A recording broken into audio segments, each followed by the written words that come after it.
서기 590년 고구려의 심장 평양성. 이곳에서 한 아이가 태어났습니다. 그의 이름은 연개소문. 이 아이의 울음소리는 평범하지 않았습니다. 산파는 아이를 받아들고 소름이 돋았다고 합니다. 너무 크고 너무 또렷하고 마치 세상을 향해 으르렁거리는 맹수의 울부짖음 같았다고요. 연개소문이 태어난 연씨 가문은 고구려에서 왕을 제외하고 가장 강력한 권력을 가진 집안이었습니다. 그의 할아버지 연자유는 고구려의 국무총리 격인 대대로를 역임했고 아버지 연태조는 망리지라는 고위 관직을 세습했습니다. 700년을 이어온 명문 중의 명문. 연씨 가문은 고구려의 역사와 함께 숨 쉬어온 거목이었습니다. 하지만 이 가문에는 남들이 모르는 저주가 있었습니다. 연씨 가문 사람들은 대대로 뛰어난 능력을 타고났지만 그만큼 포악하고 오만했습니다. 권력을 쥐면 반드시 피를 흘렸고 적을 만들면 반드시 목숨을 빼앗았습니다. 연씨 집안 사람을 적으로 두면 3대가 불안하다는 말이 고구려 궁궐에 은밀히 떠돌 정도였습니다. 연개소문은 그 저주받은 피를 가장 진하게 물려받은 아이였습니다. 그가 5살이 되던 해 아버지 연태조는 아들에게 작은 칼 한 자루를 선물했습니다. 다른 아이들이 나무 말을 가지고 놀 때 연개소문은 칼을 들고 마당에 허수아비를 베었습니다. 10살이 되자 그는 진짜 사람 크기의 볏짚 인형을 단일 초 만에 목과 몸통으로 분리시킬 수 있었습니다. 연개소문이 15살이 되던 해의 일입니다. 아버지 연태조가 그를 데리고 고구려 조정회의에 참석했습니다. 귀족들이 모여 국경 방어에 대해 논의하던 자리였습니다. 한 늙은 귀족이 말했습니다. 서쪽 요동 지역의 수나라 군사들의 움직임이 심상치 않습니다. 방어 병력을 증강해야 합니다. 연태조가 고개를 끄덕이며 답했습니다. 그렇다면 정예병 3,000을 파견하는 것이 어떻겠습니까? 그때였습니다. 회의장 구석에 서 있던 연개소문이 갑자기 목소리를 냈습니다. 3,000으로는 부족합니다. 최소 1만은 보내야 합니다. 회의장이 순간 얼어붙었습니다. 15살 소년이 감히 고구려 최고 원로들의 회의에 끼어든 것입니다. 한 귀족이 눈을 부릅뜨고 소리쳤습니다. 이놈이 어디서 주제넘게. 내 아비가 누군지 알고. 연개소문이 그 귀족을 똑바로 쳐다봤습니다.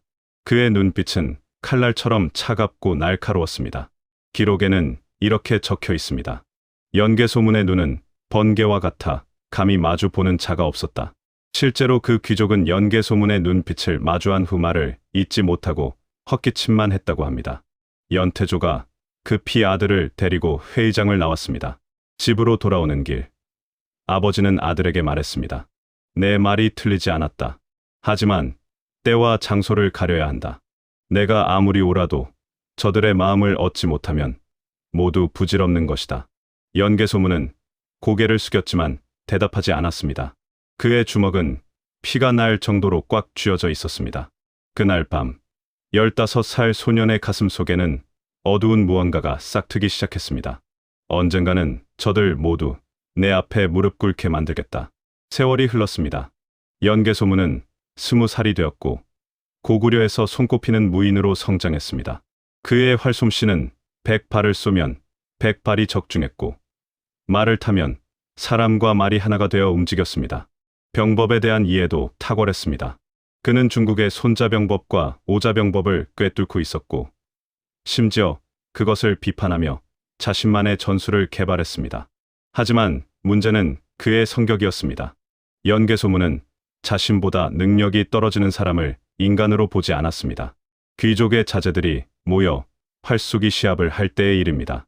한 젊은 귀족이 관역에 화살을 맞히지 못하고 허공에 날렸습니다. 연개소문이 그를 보며 비웃었습니다. 화살도 제대로 못 쏘는 놈이 감히 무관을 꿈꾸나? 그 귀족이 얼굴을 붉히며 대꾸했습니다. 연개소문, 내가 잘난 건 알지만 그렇게까지. 연개소문이 그의 말을 끊고 차갑게 말했습니다. 입 닥쳐. 쓸모없는 놈의 변명은 듣기 싫다. 그 자리에 있던 다른 귀족들이 모두 얼어붙었습니다.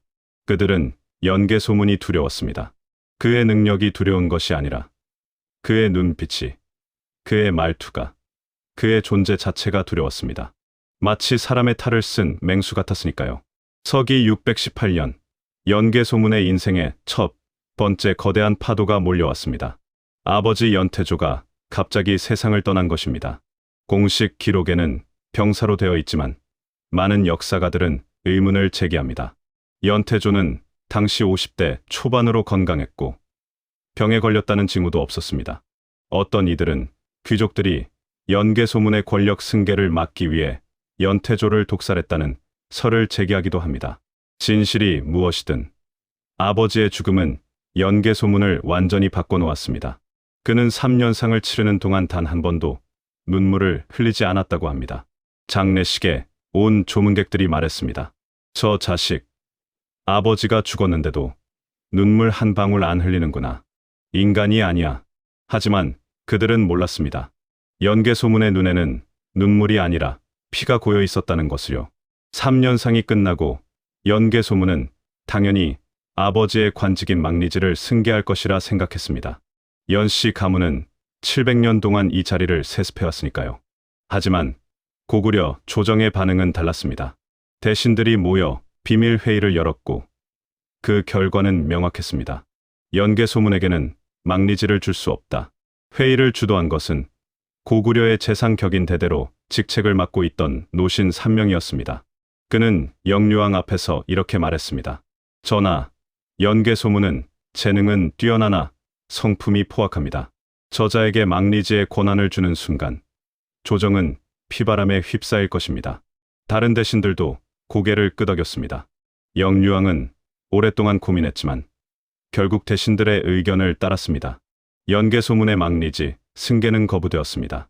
대신 그에게는 변방의 작은 성을 관리하는 말단 무관직이 제안되었습니다. 그 소식을 들은 연개 소문은 아무 말도 하지 않았습니다. 그는 조용히 자신의 저택으로 돌아갔고 사흘 동안 방문을 닫은 채 나오지 않았습니다. 하인들은 방 안에서 무언가 부서지는 소리, 짐승처럼 으르렁거리는 소리를 들었다고 합니다. 사흘 후 연개 소문이 방에서 나왔을 때 그의 눈은 완전히 변해 있었습니다.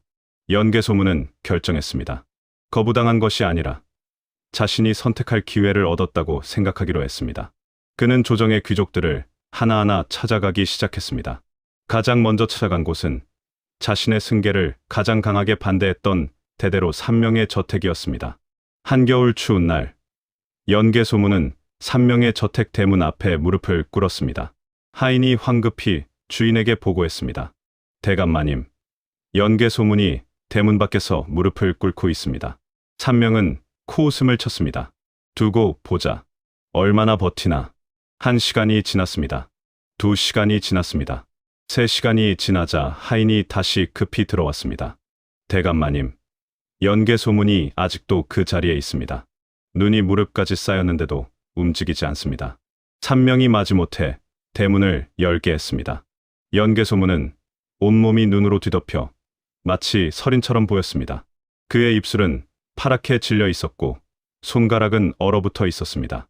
하지만 그의 눈만은 여전히 살아 있었습니다. 3명이 그를 안으로 들이고 물었습니다. 무슨 용건인가? 연개 소문이 다시 바닥에 무릎을 꿇고 머리를 조아렸습니다. 그의 목소리는 떨렸습니다. 대감마님, 제가 잘못했습니다. 제가 교만했고 제가 오만했습니다. 아버지를 여의고 정신이 나가 있었던 모양입니다.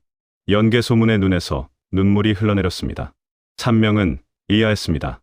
그 포악하고 냉혹하기로 유명한 연개 소문이 눈물을 흘리다니. 연개 소문이 계속해서 말했습니다. 저는 이제 모든 것을 내려놓았습니다. 다만 700년을 이어온 가문의 대가 끊기지 않게만 해주십시오. 망리지가 아니어도 좋습니다. 어떤 작은 관직이라도 주신다면 저는 대감마님의 충실한 개가 되겠습니다. 3명은 연개 소문의 얼굴을 찬찬히 들여다봤습니다. 그 눈에는 진심으로 보이는 참회와 굴욕이 담겨 있었습니다. 3명은 생각했습니다. 역시 아무리 독한 놈도 권력 앞에서는 어쩔 수 없구나. 알았네. 내가 조정에 말해보겠네. 연개 소문이 다시 한번 깊게 머리를 숙였습니다.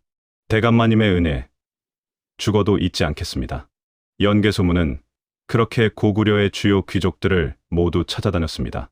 어떤 집에서는 하루 종일 무릎을 꿇었고 어떤 집에서는 자신의 뺨을 때리며 잘못을 빌었습니다. 귀족들은 그의 모습을 보며 만족스러워했습니다. 저놈이 제정신을 차렸군. 이제 순한 양이 되었어. 6개월 후 조정회의가 열렸습니다. 산명을 비롯한 고위 귀족들이 영유왕 앞에서 말했습니다. 전하, 연개 소문이 진심으로 뉘우치고 있습니다. 그에게 한 번 기회를 주는 것이 어떻겠습니까? 영유왕이 물었습니다. 막리지를 주자는 것인가? 산명이 대답했습니다. 아닙니다. 서부 국경의 작은 요새를 관리하는 직책을 주면 어떻겠습니까? 그곳에서 공을 세우면 그때 승진을 고려하는 것입니다. 영유왕이 고개를 끄덕였습니다. 그리하라. 연개소문은 서부 국경 수비대장이라는 직책을 받았습니다. 막리지에 비하면 하찮은 자리였지만 그에게는 중요한 것이 하나 있었습니다. 바로 군사 지휘권이었습니다. 연개소문이 국경으로 떠나던 날, 평양성의 귀족들은 모두 안도의 한숨을 내쉬었습니다. 드디어 저 골칫거리가 사라졌군. 하지만 그들은 몰랐습니다. 연개소문이 무릎을 꿇은 것은 항복하기 위해서가 아니었습니다. 사자는 먹이를 사냥할 때 무릎을 굽힙니다. 더 강력한 도약을 위해서입니다. 독사는 먹이에게 다가갈 때 몸을 낮춥니다. 더 확실하게 물어뜯기 위해서입니다. 연개소문이 무릎을 꿇은 이유는 단 하나였습니다. 상대의 목덜미를 가장 확실하게 물어뜯을 수 있는 각도를 잡기 위해서였습니다. 서부 국경에 도착한 연개소문은 조용히 자신의 계획을 실행에 옮기기 시작했습니다. 그는 병사들을 하나하나 직접 만나 이야기를 나눴습니다. 그들의 고민을 들어주고 그들의 가족을 챙겨주고 그들과 함께 땀을 흘렸습니다. 병사들은 점점 연개소문에게 충성하기 시작했습니다. 1년이 지났습니다. 2년이 지났습니다. 연개소문은 평양성에 단 한 번도 보고를 올리지 않았습니다. 하지만 아무도 신경 쓰지 않았습니다. 조정의 귀족들은 그를 완전히 잊어버렸습니다. 그들은 매일 술을 마시고 권력 다툼에 몰두했습니다. 영유왕은 점점 늙어갔고 고구려의 국정은 삐걱거리기 시작했습니다. 서기 641년 가을, 연개소문은 밤하늘의 별을 보며 중얼거렸습니다. 이제 때가 되었다. 그는 자신의 부하 중 가장 신뢰하는 10명을 불러 모았습니다. 그들은 모두 연개소문을 위해 목숨을 바칠 각오가 되어 있는 자들이었습니다. 연개소문이 그들에게 말했습니다. 내년 봄, 평양에서 나의 열병식이 열릴 것이다. 조정의 모든 귀족들이 참석할 것이고 그들을 위한 연회가 준비될 것이다. 부하들이 연개소문을 바라봤습니다. 연개소문의 입가에 차가운 미소가 번졌습니다. 그날이 바로 우리의 날이다. 그날 고구려의 모든 쓰레기를 청소할 것이다. 달빛 아래 연개소문의 그림자는 길게 늘어져 마치 거대한 검은 짐승처럼 보였습니다. 평양성은 아직 모르고 있었습니다. 자신들이 무릎 꿇게 만들었다고 생각했던 맹수가 이제 막 이빨을 드러내려 하고 있다는 것을요. 연개소문의 복수극, 그 피로 물든 서막이 곧 시작될 것이었습니다. 서기 642년 봄, 평양성에는 봄꽃이 만발했습니다. 복숭아꽃이 피고 버들가지가 바람에 흔들렸습니다. 하지만 이 아름다운 봄날, 고구려의 심장부에서는 역사상 가장 끔찍한 학살이 준비되고 있었습니다. 연개소문은 평양성으로 돌아왔습니다. 그가 조정에 보낸 공문은 간단했습니다. 서부 국경 방어 임무를 마치고 귀환하오니 부대 점검을 위한 열병식을 허락해 주시오. 영유왕과 조정 대신들은 기뻐했습니다. 4년 동안 변방에서 고생한 연개소문이 드디어 순해져서 돌아온다고 생각했으니까요. 대대로 산명이 다른 귀족들에게 말했습니다. 보았는가? 내가 말했던 대로 되었지 않았는가? 젊은 놈이 변방에서 고생 좀 하니 사람이 되었어. 귀족들은 웃으며 고개를 끄덕였습니다. 그들은 이미 연개소문을 완전히 잊고 있었습니다. 아니, 잊은 것이 아니라 우습게 보고 있었습니다. 한때 두려워했던 맹수가 이제는 순한개가 되었다고 믿었으니까요. 열병식 날짜가 정해졌습니다. 642년 10월 15일, 가을의 한가운데였습니다. 연개소문은 평양성 외곽에 자신의 병사 3,000명을 집결시켰습니다. 그들은 모두 4년 동안 연개소문과 함께 서부 국경을 지키며 생사를 함께한 정예병들이었습니다. 열병식 전날 밤, 연개 소문은 자신의 막사에서 10명의 핵심 부하들을 불러 모았습니다. 그가 천천히 입을 열었습니다. 내일은 우리의 날이다. 4년을 기다렸다. 이제 때가 왔다. 부하 중 한 명이 조심스럽게 물었습니다. 장군님, 정말로 하시렵니까? 조정의 대신이 100명이 넘습니다. 그들을 모두. 연개 소문이 그를 똑바로 쳐다봤습니다. 그의 눈빛은 4년 전보다 더 차갑고 날카로웠습니다. 한 명도 남기지 않는다. 한 명이라도 살아남으면 우리 모두 죽는다. 부하들이 침을 꿀꺽 삼켰습니다. 연개 소문이 계속해서 말했습니다. 내일 열병식이 끝나면 연회가 열린다. 그들은 술에 취해 방심할 것이다. 그때가 바로 신호다. 내가 하늘을 향해 시선을 보내면 그것이 시작이다. 연개 소문은 부하들에게 자세한 배치를 지시했습니다. 누가 어디에 숨어 있을 것인지, 누가 어떤 출입구를 막을 것인지, 누가 먼저 칼을 뽑을 것인지, 모든 것이 치밀하게 계획되어 있었습니다. 마치 전쟁을 준비하는 것처럼 완벽했습니다. 10월 15일 아침, 평양성 외곽 벌판에는 수천 명의 병사들이 줄지어 섰습니다. 그들의 갑옷은 가을 햇살을 받아 은빛으로 빛났고 깃발은 바람에 펄럭였습니다. 장관이었습니다. 영유왕과 100명이 넘는 고위 귀족들이 높은 단상에 올라 이 광경을 지켜봤습니다. 영유왕이 만족스러운 표정으로 말했습니다. 연개 소문이 제법 병사들을 잘 훈련시켰구나. 3명이 옆에서 대답했습니다. 전하, 변방 생활이 저자를 성숙하게 만든 것 같습니다. 연개 소문은 말을 타고 병사들 앞에 섰습니다. 그는 큰 목소리로 외쳤습니다. 고구려 만세, 영유왕 폐하 만세. 3,000명의 병사들이 일제히 외쳤습니다. 만세, 만세, 만세. 그 함성 소리가 평양 하늘을 뒤흔들었습니다. 귀족들은 박수를 쳤습니다. 모두가 만족해했습니다. 모두가 속았습니다. 열병식이 끝나고 연개 소문이 영유왕 앞에 무릎을 꿇었습니다. 폐하, 4년 동안 변방을 지키며 많은 것을 깨달았습니다. 제 오만함을 반성했고 제 교만함을 뉘우쳤습니다. 오늘 이렇게 무사히 돌아올 수 있게 해주신 폐하와 대신들께 감사드리며 보잘것없지만 연회를 준비했습니다. 영유왕이 흐뭇하게 웃으며 말했습니다. 그래, 수고했다. 경의 정성을 받아들이겠노라. 연개 소문이 준비한 연회장은 평양성 외곽의 넓은 정원이었습니다. 붉은 단풍나무들이 정원을 둘러싸고 있었고 그 가운데 거대한 천막이 쳐져 있었습니다. 천막 안에는 100개가 넘는 상이 차려져 있었고 각 상마다 최고급 술과 음식이 가득했습니다. 귀족들이 하나둘씩 자리에 앉기 시작했습니다. 영유왕이 상석에 앉았고 그 아래로 대대로 3명을 비롯한 고위 귀족들이 자리를 잡았습니다. 모두 합쳐 123명. 고구려 조정의 핵심 권력자들이 모두 한자리에 모인 것입니다. 연개 소문이 자리에서 일어나 술잔을 들었습니다. 오늘 이 자리에 계신 모든 분들께 감사드립니다. 제가 비록 부족하지만 4년 동안 최선을 다했습니다. 이 한 잔으로 여러분의 건강을 기원합니다. 귀족들이 일제히 술잔을 들었습니다. 건배. 술이 목구멍을 타고 넘어갔습니다. 연회가 시작되었습니다. 악사들이 풍류를 연주했고 무희들이 춤을 췄습니다. 귀족들은 점점 술에 취해갔습니다. 그들은 크게 웃었고 서로 어깨를 두드리며 농담을 주고받았습니다. 한 늙은 귀족이 연개 소문에게 다가와 어깨를 툭 쳤습니다. 연개 소문, 자네 변방 가더니 사람이 많이 달라졌어. 좋아, 좋아. 연개 소문이 공손하게 웃으며 대답했습니다. 대감마님 덕분입니다. 하지만 연개 소문의 눈은 웃지 않았습니다. 그의 시선은 천막 밖 단풍나무 숲 너머를 향하고 있었습니다. 그곳에는 300명의 무장한 병사들이 숨어서 신호를 기다리고 있었습니다. 해가 서쪽으로 기울기 시작했습니다. 귀족들은 이미 술에 완전히 취해 있었습니다. 어떤 이는 상에 엎드려 코를 골았고 어떤 이는 비틀거리며 춤을 췄습니다.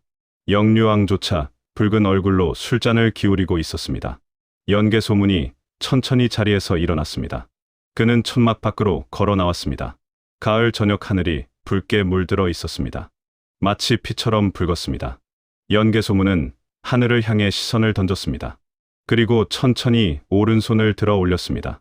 그것이 신호였습니다. 순간 단풍나무 숲에서 병사들이 쏟아져 나왔습니다. 그들은 모두 칼을 뽑고 있었습니다. 발소리도 없이, 함성도 없이 그저 차갑게 다가왔습니다. 천막 안의 귀족들은 아직 아무것도 눈치채지 못했습니다. 연개 소문이 천막 안으로 다시 들어왔습니다. 그는 자신의 허리춤에 차고 있던 칼을 천천히 뽑았습니다. 칼날이 촛불에 반사되어 번쩍였습니다. 그 순간 가장 가까이 앉아 있던 한 귀족이 연개 소문을 올려다봤습니다. 연개 소문, 그 칼은 왜? 그의 말이 끝나기도 전에 연개 소문의 칼이 그의 목을 가로질렀습니다. 피가 분수처럼 솟구쳤습니다. 그 귀족은 목을 움켜쥐고 쓰러졌습니다. 피가 상 위에 음식을 적셨습니다. 천막 안이 순식간에 아수라장이 되었습니다. 귀족들이 비명을 질렀습니다. 이게 무슨 짓이냐? 살려라, 살려줘. 하지만 이미 늦었습니다. 연개 소문의 병사들이 사방에서 쏟아져 들어왔습니다. 그들은 마치 미리 연습이라도 한 것처럼 질서정연하게 움직였습니다. 출입구를 막고 도망치려는 자들을 베어 넘기고 무릎 꿇고 애원하는 자들의 목을 잘랐습니다. 한 젊은 귀족이 연개 소문 앞에 무릎을 꿇고 울부짖었습니다. 제발, 제발 살려주십시오. 저에게는 어린 자식이 있습니다. 연개 소문이 그를 내려다봤습니다. 그의 눈에는 어떤 감정도 없었습니다. 그는 차갑게 말했습니다. 내 자식은 내가 죽인 사람들의 자식만큼 소중하지 않다. 칼이 내려왔습니다. 1명, 2명, 10명, 20명. 목이 바닥을 굴렀습니다. 피가 강물처럼 흘렀습니다. 비명 소리가 점점 줄어들었습니다. 30분이 지나자 천막 안은 고요해졌습니다. 고요하지만 지옥 같았습니다. 대대로 3명은 천막 구석에 숨어 있었습니다. 그는 떨리는 손으로 상을 붙잡고 있었습니다. 연개 소문이 천천히 그에게 다가왔습니다. 3명이 고개를 들어 연개 소문을 올려다봤습니다. 연개 소문. 내가 이럴 줄은. 연개 소문이 무릎을 굽혀 3명과 눈높이를 맞췄습니다. 그리고 4년 전 3명의 집 앞에서 무릎 꿇었을 때와 똑같은 미소를 지었습니다. 대감마님, 제가 말씀드렸지 않습니까? 대감마님의 은혜를 죽어도 잊지 않겠다고요. 3명의 눈이 커졌습니다. 그제야 그는 깨달았습니다. 4년 전 그날 눈 속에서 무릎 꿇고 눈물을 흘리던 연개 소문에 그 모든 것이 연기였다는 것을. 하지만 깨달았을 때는 이미 늦었습니다. 연개 소문의 칼이 3명의 가슴을 꿰뚫었습니다. 3명은 피를 토하며 쓰러졌습니다. 그의 눈은 죽는 순간까지 믿을 수 없다는 표정이었습니다. 영유왕은 상석에서 벌벌 떨고 있었습니다. 고구려의 왕, 한때 113만 수나라 대군을 물리친 영웅이었던 그는 이제 공포에 질린 노인에 불과했습니다. 연개 소문이 그에게 다가갔습니다. 영유왕이 떨리는 목소리로 말했습니다. 연개 소문, 과인이 그대에게 무슨 잘못을 했단 말인가? 연개 소문이 대답했습니다. 폐하께서는 잘못이 없으십니다. 다만 폐하는 약했습니다. 약한 자는 왕이 될 자격이 없습니다. 영유왕이 울먹였습니다. 그렇다면 과인을 죽이지 말고 왕위에서 물러나게 해다오. 과인은 조용히 살겠노라. 연개 소문이 고개를 저었습니다. 폐하, 이 세상에 살아있는 폐위된 왕만큼 위험한 존재는 없습니다. 용서하십시오. 연개 소문은 자신의 허리춤에 찬 5자루의 칼 중 가장 긴 것을 뽑았습니다. 영유왕은 눈을 감았습니다. 칼이 허공을 갈랐습니다. 왕의 목이 바닥에 떨어졌습니다. 하지만 연개 소문은 거기서 멈추지 않았습니다. 그는 이미 죽은 왕의 시신에 다시 칼을 내리꽂았습니다. 1번, 2번, 3번. 팔을 잘랐습니다. 다리를 잘랐습니다. 몸통을 토막냈습니다. 피가 사방으로 튀었습니다. 연개 소문의 부하들조차 그 광경에 움찔했습니다. 한 부하가 조심스럽게 말했습니다. 장군님, 이미 숨이 끊어졌습니다. 연개 소문이 돌아봤습니다. 그의 얼굴과 옷은 피로 범벅이 되어 있었습니다. 하지만 그의 눈은 여전히 차갑고 맑았습니다. 이것은 처형이 아니다. 메시지다. 연개 소문은 영유왕의 사지가 잘린 시신을 천으로 대충 싸서 밧줄로 묶었습니다. 그리고 그것을 말에 싣고 평양궁궐로 향했습니다. 도착한 곳은 궁궐 밖 도랑이었습니다. 오물과 쓰레기가 흐르는 더러운 시궁창이었습니다. 연개 소문은 영유왕의 시신을 그 도랑에 내던졌습니다. 첨벙. 고구려의 왕이었던 육신이 오물 속에 가라앉았습니다. 연개 소문이 중얼거렸습니다. 왕이라는 것도 결국 한 줌의 고기에 불과하다. 그날 밤 평양성은 공포에 휩싸였습니다. 123명의 고위 귀족이 단 1시간 만에 몰살당했다는 소식이 퍼졌습니다. 왕이 시궁창에 버려졌다는 소문이 돌았습니다. 사람들은 집 안에 숨어 떨었습니다. 연개 소문은 피로 물든 옷을 갈아입지도 않은 채 궁궐로 들어갔습니다. 그는 대전에 올라 영유왕이 앉았던 옥좌를 바라봤습니다. 하지만 그 자리에 앉지는 않았습니다. 대신 그는 옥좌 앞에 서서 명을 내렸습니다. 영유왕의 조카 보장을 새로운 왕으로 추대하라. 보장은 당시 12살의 어린 왕자였습니다. 연개 소문은 그를 꼭두각시 왕으로 앉히고 자신은 대망리지라는 직책을 만들어 그 자리에 올랐습니다. 대망리지는 왕 다음의 지위였지만 실질적으로는 왕보다 더 강력한 권력을 가진 자리였습니다. 다음 날 아침, 연개 소문은 평양성 중앙광장에 백성들을 모았습니다. 수만 명의 백성이 공포에 질린 표정으로 모여들었습니다. 연개 소문이 높은 단 위에 올라 백성들을 내려다봤습니다. 그가 큰 목소리로 외쳤습니다. 고구려 백성들이여, 어제 일어난 일은 반역이 아니다. 이것은 정의의 심판이었다. 백성들이 숨죽였습니다. 연개 소문이 계속해서 말했습니다. 영유왕과 부패한 귀족들은 고구려를 망치고 있었다. 그들은 백성의 피를 빨아먹고 나라의 재산을 축냈다. 내가 그들을 제거한 것은 고구려를 구하기 위해서였다. 백성들은 서로 눈치만 봤습니다. 아무도 박수를 치지 않았고 아무도 환호하지 않았습니다. 연개 소문은 그것을 알고 있었습니다. 하지만 상관없었습니다. 그는 백성의 사랑을 원하지 않았습니다. 그가 원한 것은 단 하나, 권력이었습니다. 연개 소문이 마지막으로 말했습니다. 오늘부터 나, 연개 소문이 고구려의 모든 것을 책임진다. 누구든 고구려를 침범하는 자는 내 칼을 맛보게 될 것이다. 누구든 나의 명을 거역하는 자 역시 마찬가지다. 광장이 고요했습니다. 무거운 침묵만이 흘렀습니다. 연개 소문은 단 위에서 내려왔습니다. 그가 걸어가는 길에 백성들이 길을 비켰습니다. 마치 전염병 환자를 피하듯이 연개 소문은 혼자 궁궐로 돌아갔습니다. 그의 뒤에는 123구의 시신과 피로 물든 역사가 남아 있었습니다. 그날 고구려는 완전히 바뀌었습니다. 왕이 다스리는 나라에서 칼이 다스리는 나라로. 연개 소문은 궁궐 정원을 거닐며 하늘을 올려다봤습니다. 가을 하늘은 맑고 푸르렀습니다. 어제의 피비린내는 어디론가 사라진 것 같았습니다. 그는 중얼거렸습니다. 이제 시작이다. 그렇습니다. 이것은 시작에 불과했습니다. 연개 소문의 진짜 이야기는 이제부터였습니다.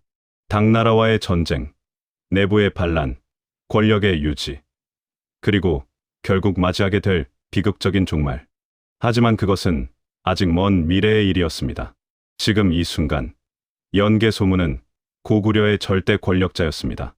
4년 동안 무릎을 꿇었던 남자가 이제는 고구려 전체를 무릎 꿇린 것입니다. 역사는 이날을 연개 소문의 정변이라고 기록했습니다. 하지만 백성들은 이날을 다르게 불렀습니다. 피의 연회. 고구려 역사상 가장 잔혹하고 가장 충격적이고 가장 완벽했던 학살의 날로.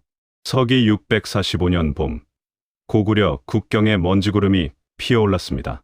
당나라 태종 이세민이 직접 이끄는 30만 대군이 고구려를 향해 진군하고 있었습니다. 중국 역사상 가장 위대한 황제 중 하나로 꼽히는 이세민. 그는 수나라가 실패했던 고구려 정복을 자신은 성공시킬 수 있다고 확신했습니다. 하지만 그는 한 가지를 계산하지 못했습니다. 지금의 고구려는 3년 전의 고구려가 아니었습니다. 연개 소문이라는 괴물이 모든 권력을 쥐고 있었습니다. 부패한 귀족들은 모두 제거되었고 군대는 철저하게 재편되었으며 백성들은 공포 속에서 통제되고 있었습니다. 당나라 군대가 요동성에 도착했을 때 성문은 굳게 닫혀 있었습니다. 이세민이 직접 성 아래까지 말을 몰고 와서 소리쳤습니다. 고구려여, 문을 열어라. 천자께서 친히 오셨다. 성벽 위에서 한 장수가 나타났습니다. 연개 소문이었습니다. 그는 성벽에서 아래를 내려다보며 비웃듯이 말했습니다. 천자, 중국 땅의 천자가 무슨 상관인가? 이곳은 고구려다. 이세민의 얼굴이 붉어졌습니다. 하지만 연개 소문은 거기서 멈추지 않았습니다. 당나라 황제여, 돌아가라. 내 할아버지 수양제도 113만 대군을 끌고 왔다가 개죽음을 당했다.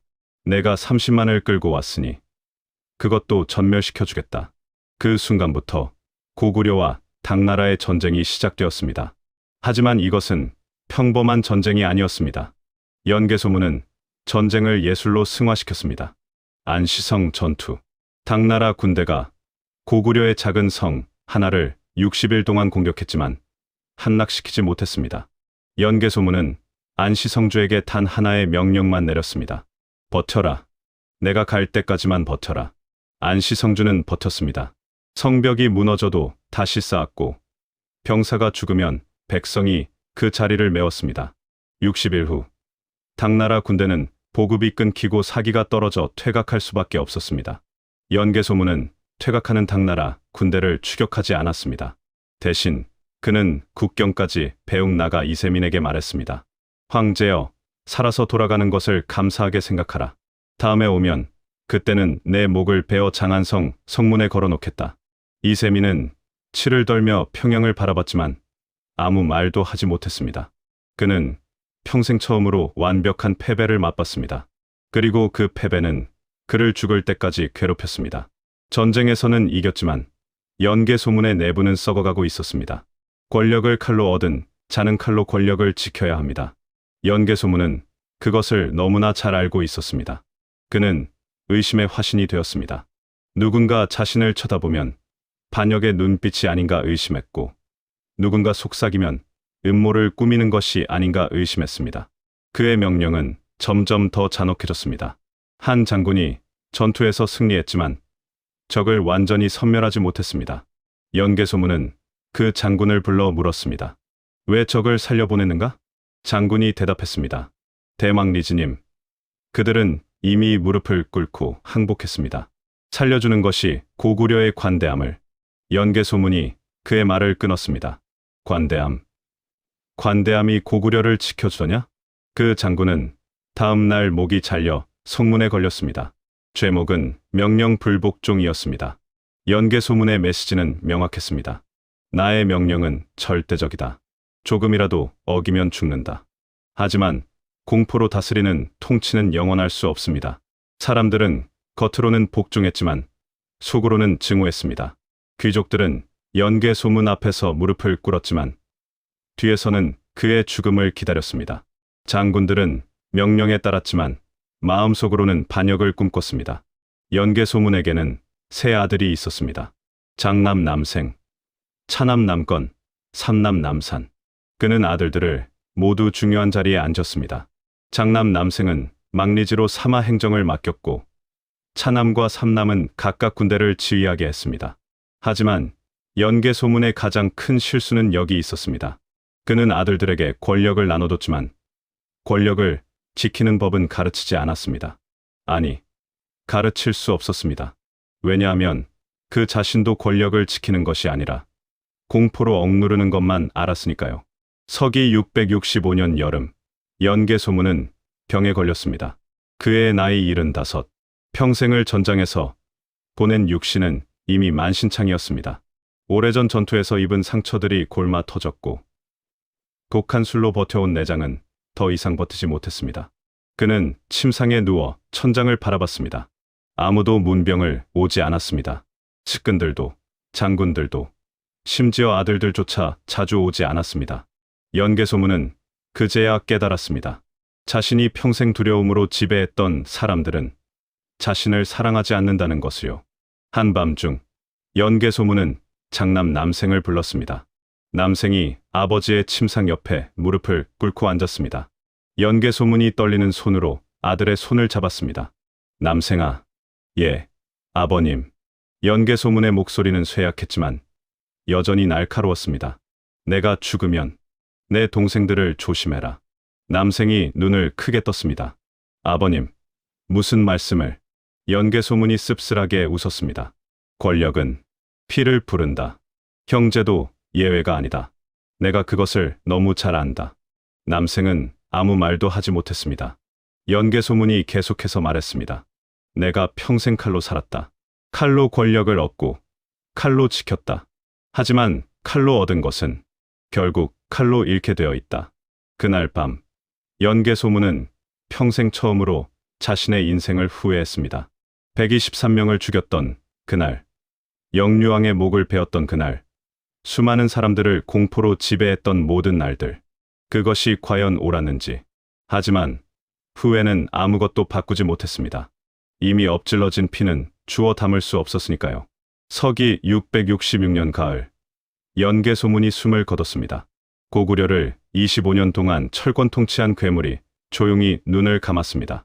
그의 장례식에는 수많은 사람들이 참석했습니다. 하지만 우는 사람은 아무도 없었습니다. 연개 소문의 예언은 정확했습니다.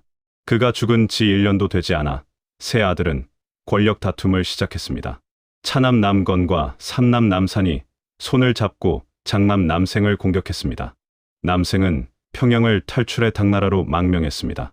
그리고 남생은 당나라 황제 앞에 무릎을 꿇고 말했습니다. 고구려를 공격하십시오. 제가 길을 안내하겠습니다. 아이러니했습니다. 연개 소문이 평생을 바쳐 지켰던 고구려가 그의 아들에 의해 문이 열린 것입니다. 당나라는 기다렸다는 듯이 군대를 일으켰습니다. 이번에는 남생이 앞장서서 고구려의 약점을 모두 알려줬습니다. 서기 668년 당나라 군대가 평양성을 포위했습니다. 남건과 남산은 성 안에서 필사적으로 저항했습니다. 하지만 내부의 배신과 외부의 압박을 동시에 받은 고구려는 버틸 수 없었습니다. 평양성이 함락되던 날, 남건과 남산은 체포되었습니다. 그들은 당나라 장수 앞에 끌려갔습니다. 그 자리에는 형 남생도 있었습니다. 세 형제가 마주 봤습니다. 남건이 형을 보며 외쳤습니다. 형님, 형님은 어떻게 나라를 팔 수가 있습니까? 남생이 차갑게 대답했습니다. 나라? 아버님이 칼로 세운 나라를 말하는 것이냐? 그 나라는 진작에 죽어 있었다.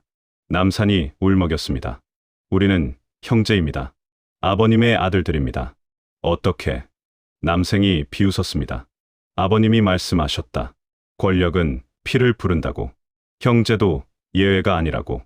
세 형제는 당나라로 끌려갔습니다. 남건과 남산은 처형되었고 남생은 당나라의 관직을 받아 여생을 보냈습니다. 연개 소문의 세 아들은 모두 비참한 최후를 맞았습니다. 고구려는 멸망했습니다.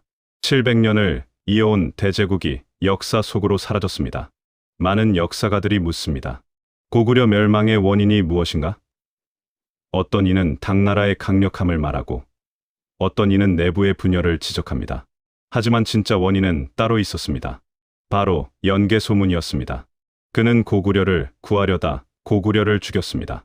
123명의 부패한 귀족을 제거했지만 그 자리에 공포를 심었습니다. 강력한 군대를 만들었지만 그 군대는 백성을 사랑하지 않았습니다. 당나라를 물리쳤지만 고구려 내부를 썩게 만들었습니다. 연개 소문의 무덤은 평양 외곽 어딘가에 있다고 합니다. 하지만 정확한 위치는 아무도 모릅니다. 그가 죽은 후 너무나 많은 사람들이 그의 무덤을 파헤치려 했기 때문입니다. 증오의 표시로 연개 소문이 죽은 지 1000년도 더 지난 지금 우리는 그를 어떻게 평가해야 할까요? 영웅일까요? 악당일까요? 그는 뛰어난 능력을 가졌습니다. 탁월한 장군이었고 천재적인 전략가였습니다. 그는 고구려를 당나라의 침략으로부터 지켜냈습니다. 만약 그가 없었다면 고구려는 더 일찍 무너졌을지도 모릅니다.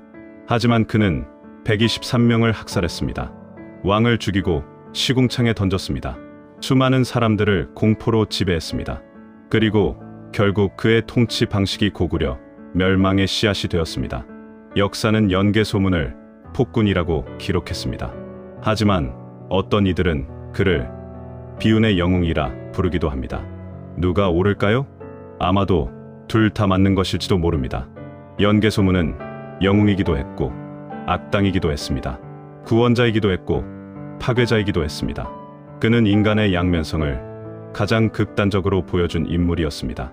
한 가지 확실한 것은 연개 소문은 권력이 무엇인지 보여줬다는 것입니다. 권력은 칼로 얻을 수 있습니다. 하지만 칼로 얻은 권력은 결국 칼로 무너집니다. 공포로 지배할 수 있습니다. 하지만 공포로 지배받는 자들은 결코 진심으로 복종하지 않습니다. 연개 소문이 평양성 연회장에서 123명의 목을 뺀 그날, 그는 권력을 얻었습니다. 하지만 동시에 그날 고구려의 멸망도 시작되었습니다. 칼로 세운 제국은 결국 칼에 의해 무너질 수밖에 없었습니다.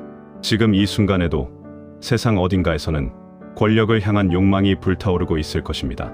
누군가는 연개 소문처럼 칼을 들고 있을 것이고, 누군가는 무릎을 꿇고 기회를 노리고 있을 것입니다. 하지만 기억해야 합니다. 역사는 반복됩니다. 연개 소문이 겪었던 것처럼 칼로 얻은 것은 칼로 잃게 됩니다. 공포로 얻은 충성은 진짜 충성이 아닙니다. 연개 소문, 고구려 최강의 빌런이자 최후의 권력자, 그의 이야기는 우리에게 묻습니다. 당신이라면 권력을 위해 얼마나 많은 것을 포기하겠습니까? 권력을 위해 인간성까지 버릴 수 있습니까? 아마도 이 질문에 대한 답은 각자가 스스로 찾아야 할 것입니다. 더 많은 역사를 본 채널에서 감상하세요. 구독과 좋아요 부탁드립니다. 감사합니다.